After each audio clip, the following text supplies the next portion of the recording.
중국이 164명의 승객이 탑승할 수 있는 항공기를 제작해서 화려한 시범 비행을 했습니다. 중국 언론이 대대적으로 기사화하고 중국인들은 환호하고 있습니다. 그러나 껍데기만 만든다는 사실에 비난도 거셉니다. 제작 과정에서 크고 작은 사고까지 있었기 때문에 진짜 중국의 기술은 어디까지인가 라는 비판을 받은 것입니다. 그러나 이제 모든 것이 다 완성이 되었고 기체를 판매했다고 대대적인 행사를 했습니다. 그러나 중요 부품은 보잉과 에어버스 것을 그대로 받아서 제작하고 동체를 제작했습니다. 중국 정부도 그동안 C919의 기체 껍데기만 중국 기업에서 만든 것이고 핵심 부품과 시스템은 모두 외국 기업에서 온 것이라고 시인했습니다.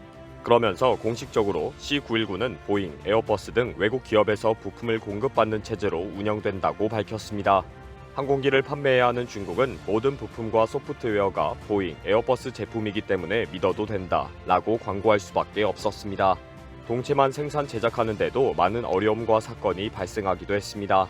중국 상용 항공기가 2006년 연구 개발에 착수해 16년 만에 완성한 C919는 기내 통로가 하나인 중형 여객기입니다. 그동안 C919 개발 과정에서 위험한 상황이 발생해서 그 사실이 외부로 공개되는 일도 있었습니다. 지난 2017년에는 활주로 주행 실험 과정에서 고장으로 멈춰선 일이 알려졌습니다. 그리고 그해 5월에 성공적으로 이륙해서 3000m 상공에서 79분을 비행한 뒤에 착륙하는 처녀 비행에 성공했습니다. 항공기의 일반적인 운항 고도인 1만 미터 상공에는 올라가지 못했지만 비행 과정에서 혹시나 모를 추락에 대비해서 기장을 비롯한 조종사들은 모두 구명복을 착용하였고 조종실 내에 낙하산과 헬멧을 비치해 두었습니다. 지난 9일 중국은 내년 초 상업용 승객 운항에 투입될 것으로 예상되는 국산 신형 제트 여객기의 첫 인도를 발표했습니다. 상하이에서 열린 기념식에서 첫 C919 항공기가 중국 동방항공에 공식 인도되었습니다. C919는 약 164명의 승객을 수용할 수 있는 여객기입니다.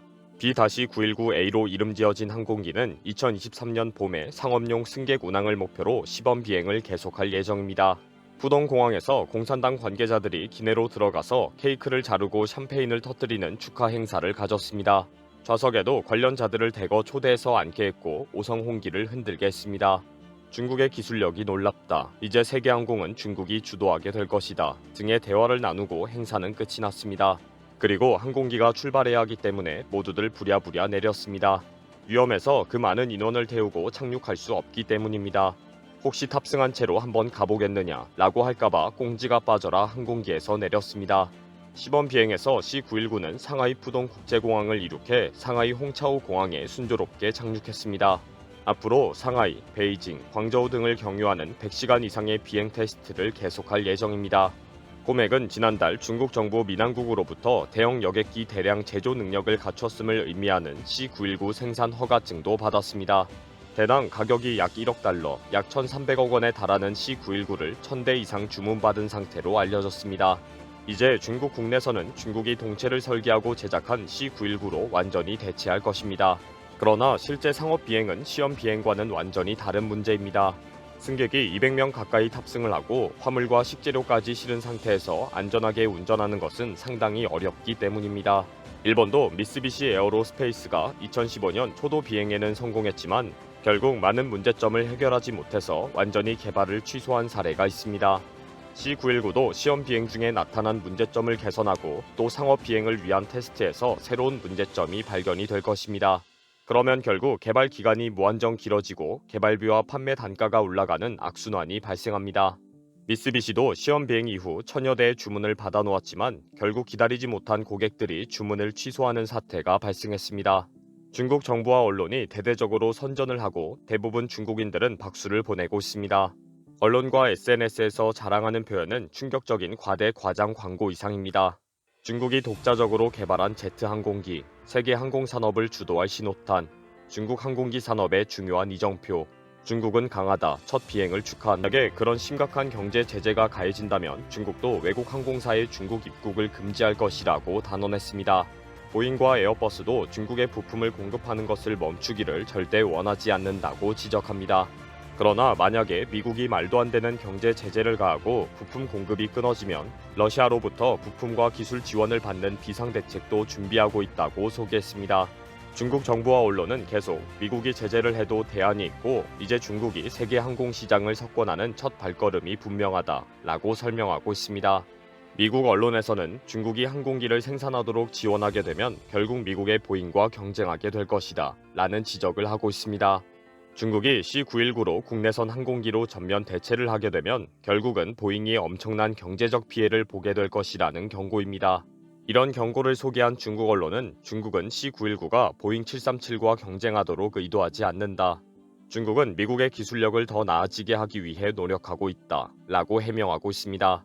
그러나 이런 기사의 마지막에는 항상 그래도 만약에 C919에 대해 적대적인 반응을 보이는 국가가 있다면 중국은 즉각 강력한 반응을 할 것이다. 중국은 어떠한 헤게모니 깡패에게도 효과적으로 사용할 수 있는 세계에서 가장 큰 시장을 가지고 있다 라고 경고합니다.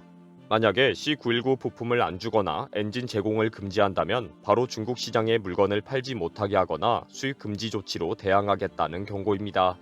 중국 정부는 부품 수출 금지 등 미국 정부의 제재에 대한 대안이 분명히 있다고 큰소리칩니다.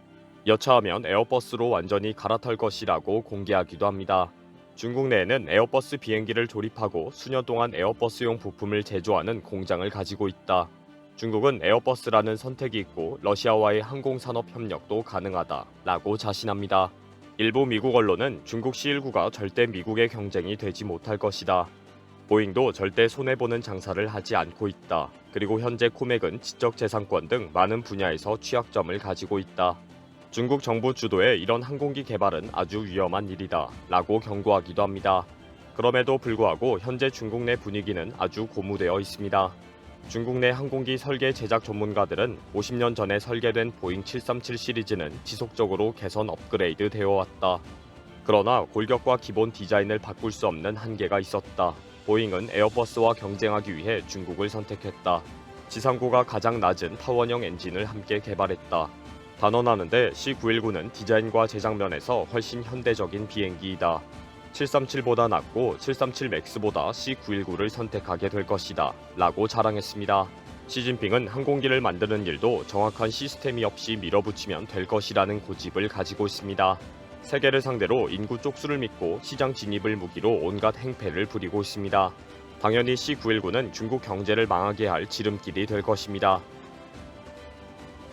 이번 영상은 여기서 마치겠습니다. 시청해주셔서 감사합니다.